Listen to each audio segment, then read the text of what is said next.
Friends, ಇವತ್ತಿನ topic ಬಂದುಬಿಟ್ಟು first PUC ತಲ್ಲಣಿಸದಿರು ಕಂಡ್ಯ ತಾಳು ಮನೆವೆ ಪೋಯಮ್ ನೋಡೋಣ. ಇವರ ರಚನೆಕಾರರು ಕನಕದಾಸರು. ಇವರು ಒಬ್ಬ ಮೂಲ ಕೀರ್ತನಕಾರರು. ಇವರು 1509ರಲ್ಲಿ ತಂದೆ ಬೀರಪ್ಪ, ತಾಯಿ ಬಚ್ಚಮ್ಮನವರಿಗೆ ಹಾವೇರಿ ಜಿಲ್ಲೆ ಬಾಡಗ್ರಾಮದಲ್ಲಿ ಜನಿಸಿದರು. ಇವರ ಆರಾಧ್ಯ ದೈವ ಕಾಗಿನೆಲೆ ಆದಿಕೇಶವ. ಇವರು ಹಲವಾರು ಕಾವ್ಯಗಳನ್ನ ರಚಿಸಿದ್ದಾರೆ. ಅದರಲ್ಲಿ ಇಂಪಾರ್ಟೆಂಟು ಮೋಹನ ತರಂಗಿಣಿ, ಹರಿಭಕ್ತ ಸಾರ, ನಳಚರಿತೆ, ರಾಮಧ್ಯಾನ ಚರಿತೆ ಇವು ಅವರು ರಚಿಸುವಂಥ ಮುಖ್ಯ ಕಾವ್ಯಗಳು. ಇವರ ಅಂಕಿತನಾಮ ಕಾಗಿನೆಲೆ ಆದಿಕೇಶವ. ನೆಕ್ಸ್ಟು ಪೋಯಮ್ ನೋಡೋಣ.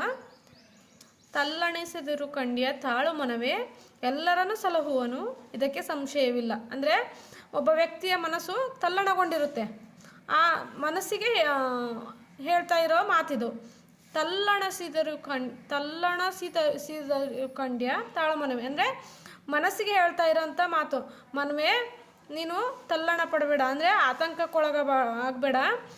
ತಾಳು, ಎಲ್ಲರನ್ನು ಸಲಹುವನು ಇದಕ್ಕೆ ಸಂಶಯವಿಲ್ಲ.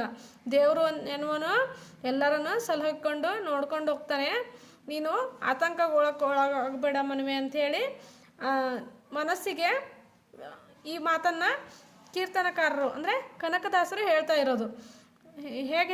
ಏನು ಹೇಳ್ತಾ ಇದ್ದಾರಪ್ಪ ಅಂದರೆ, ಬೆಟ್ಟದ ತುದಿಯಲ್ಲಿ ಹುಟ್ಟಿದ ವೃಕ್ಷಕ್ಕೆ ಕಟ್ಟೆಯನ್ನು ಕಟ್ಟಿ ನೀರೆರೆದವರು ಯಾರೋ, ಪುಟ್ಟಿಸಿದ ಸ್ವಾಮಿತ ಹೊಣೆಗಾರನಾಗಿರಲು ಗಟ್ಟಿಯಾಗಿ ಸಲಹುವನು ಇದಕ್ಕೆ ಸಂಶಯವಿಲ್ಲ. ಅಂದರೆ ಬೆಟ್ಟದ ತುದಿಯಲ್ಲಿ ಹಲವಾರು ಮರಗಳು ಹುಟ್ಟಿರ್ತವೆ. ವೃಕ್ಷ ಮೀನ್ಸ್ ಮರ. ಹಲವಾರು ಮರಗಳು ಹುಟ್ಟಿರ್ತವೆ. ಅವಕ್ಕೆ ಕಟ್ಟೆಯನ್ನು ಕಟ್ಟಿ ನೀರು ಯಾರೂ ಹಾಕಿ ಬರಲ್ಲ. ಯಾಕಂದರೆ ಬೆಟ್ಟದ ಗುಡ್ಡದ ತುದಿಯಲ್ಲಿ ಯಾರೂ ಹೋಗಿ ನೀರನ್ನು ಹಾಕಿ ಬರೋದಿಲ್ಲ. ಅವುಗಳಿಗೆಲ್ಲ ಅವನು ಹೇಗೆ ಸಲಹಿದಾನ ದೇವರು, ಹಾಗೆ ಹುಟ್ಟಿಸಿದಾನ. ಒಬ್ಬ ದೇವರು ಒಂದು ಜೀವನ ಹುಟ್ಟಿಸಿದಾನೆ ಅಂದರೆ ಅದಕ್ಕೆ ತಾವು ಹೊಣೆ ಆಗಿರ್ತಾನೆ. ಅಂದರೆ ಆ ಜೀವ ಹುಟ್ಟಿದಾಗಿಂದ ಸಾಯೋವರೆಗೂ ದೇವರು ಆಗಿರ್ತಾನೆ. ಗಟ್ಟಿಯಾಗಿ ಸಲ್ಲುತ್ತಾನಂತೆ, ಯಾವುದನ್ನು ಬಿಡುವುದಿಲ್ಲ. ಒಂದು ಜೀವ ಹುಟ್ಟಿದೆ ಅಂದಮೇಲೆ ಅದನ್ನು ಹೊಣೆಗಾರನಾಗಿ ಸಲಹುತ್ತಾನೆ, ಇದಕ್ಕೆ ಸಂಶಯವಿಲ್ಲ.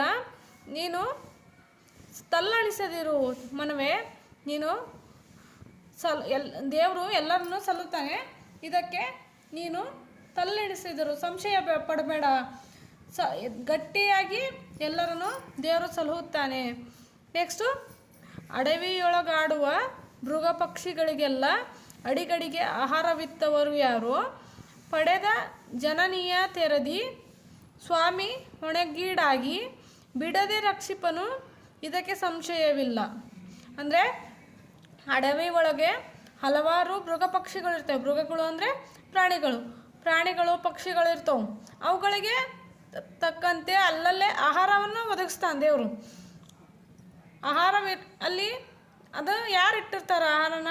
ದೇವರು ಆಯಾ ಪಕ್ಷಿಗಳಿಗೆ, ಪ್ರಾಣಿಗಳಿಗೆ ತಕ್ಕಂತೆ ಆಹಾರವನ್ನು ಸೃಷ್ಟಿಸಿರ್ತಾನೆ.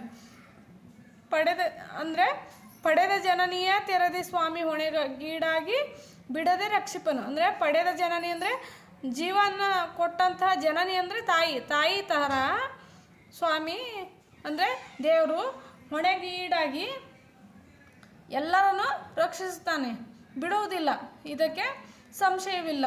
ನೀವು ಅನುಮಾನ ಪಡಬೇಡ ಮನಸ್ಸೇ. ಅಡವಿ ಒಳಗೆ ಹಲವಾರು ಮೃಗ ಪಕ್ಷಿಗಳಿರ್ತವೆ. ಅಲ್ಲಲ್ಲೇ ಆಹಾರ ಬಿಟ್ಟು ಅವನ್ನ ಸಲ್ಲುತ್ತಾನೆ. ಅದೇ ರೀತಿ ಹುಟ್ಟಿಸಿದ ಅಂದರೆ ಜನ್ಮ ಕೊಟ್ಟಂತಹ ತಾಯಿ ಥರ ಹೊಣೆಗಾರನಾಗಿ ಎಲ್ಲರನ್ನೂ ರಕ್ಷಿಸ್ತಾನೆ, ಇದಕ್ಕೆ ಸಂಶಯವಿಲ್ಲ. ನೀನು ತಲ್ಲಣಿಸದಿರು ಅಂದರೆ ಯೋಚನೆ ಮಾಡದೇ ಇರು. ದೇವರು ಎಲ್ಲರನ್ನು ನೋಡ್ಕೊಳ್ತಾನೆ, ರಕ್ಷಿಸ್ತಾನೆ ಅನ್ನುವಂಥ ಅರ್ಥ ಬರುತ್ತೆ. ನೆಕ್ಸ್ಟು, ನವಿಲಿಗೆ ಚಿತ್ರ ಬರೆದವರು ಯಾರೋ, ಪವಳದ ಲತೆಗೆ ಕೆಂಪಿಟ್ಟವರು ಯಾರೋ, ಸವಿ ಮಾತಿನ ಅರಗಿಳಿಗೆ ಹಸುರು ಬರೆದವರು ಯಾರೋ, ಅವನೇ ಸಲಹುವನು ಇದಕ್ಕೆ ಸಂಶಯವಿಲ್ಲ. ಅಂದರೆ ನವಿಲು ಬಹಳ ಸುಂದರವಾದಂತಹ ಪಕ್ಷಿ. ಅದನ್ನು ಚಿತ್ರ ಬರೆದವರು ಯಾರು? ಆ ದೇವರು.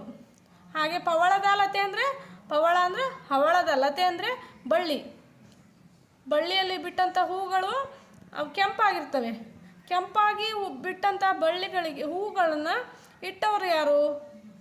ಸವಿ ಮಾತಿನ ಅರಗಿಳಿ ಅಂದರೆ ಇಂಪಾಗಿ ಕೂಗುವಂತಹ ಮಾತನಾಡುವಂತಹ ಅರಗಿಳಿ ಅಂದರೆ ಅರಸನ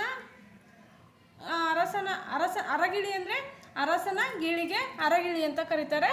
ಹಸಿರು ಬರೆದವರು ಯಾರು ಅಂದ್ರೆ ಗಿಳಿಯ ಬಣ್ಣವನ್ನು ಹಸಿರಾಗಿಟ್ಟವರು ಯಾರು? ಅವನೇ ಸಲಹುವನು. ಯಾರು? ದೇವರು ಸಲಹುವನು. ಇದಕ್ಕೆ ಸಂಶಯವಿಲ್ಲ. ದೇವರು ಎಲ್ಲನೂ ನೋಡ್ಕೊಳ್ತಾನೆ, ಇದಕ್ಕೆ ಸಂಶಯವಿಲ್ಲ. ತಲ್ಲಣಿಸದಿರು ಕಂಡ್ಯ ತಾಳು ಮನವೇ, ಎಲ್ಲರನ್ನೂ ಸಲಹುವನು, ಇದಕ್ಕೆ ಸಂಶಯವಿಲ್ಲ. ದೇವರು ಮನಕ್ಕೆ ಎಲ್ಲವನ್ನು ಸಲಹುತ್ತಾನೆ, ಎಲ್ಲವನ್ನು ನೋಡ್ಕೊಳ್ತಾನೆ, ಎಲ್ಲರನ್ನೂ ರಕ್ಷಿಸುತ್ತಾನೆ, ಇದಕ್ಕೆ ಸಂಶಯವಿಲ್ಲ.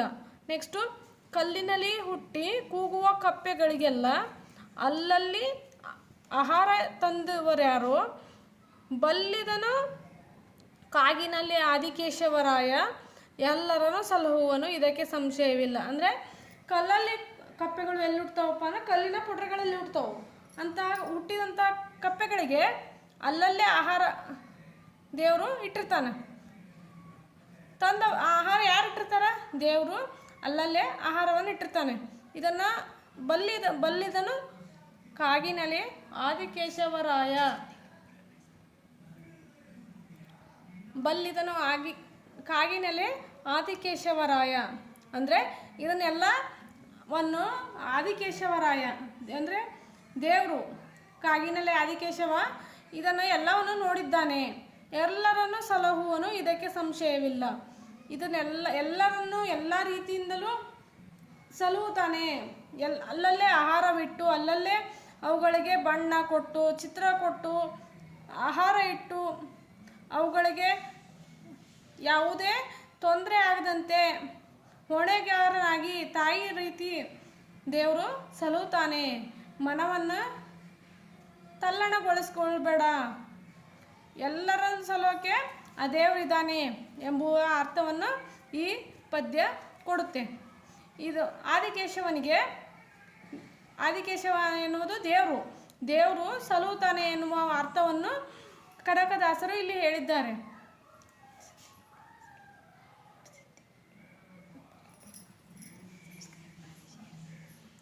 ಈ ನಮ್ಮ ಪದ್ಯ ನಿಮಗೆ ಇಷ್ಟ ಆಗಿದ್ದರೆ ಸಬ್ಸ್ಕ್ರೈಬ್ ಮಾಡಿ, ಶೇರ್ ಮಾಡಿ, ಕಮೆಂಟ್ ಮಾಡಿ. Thank you.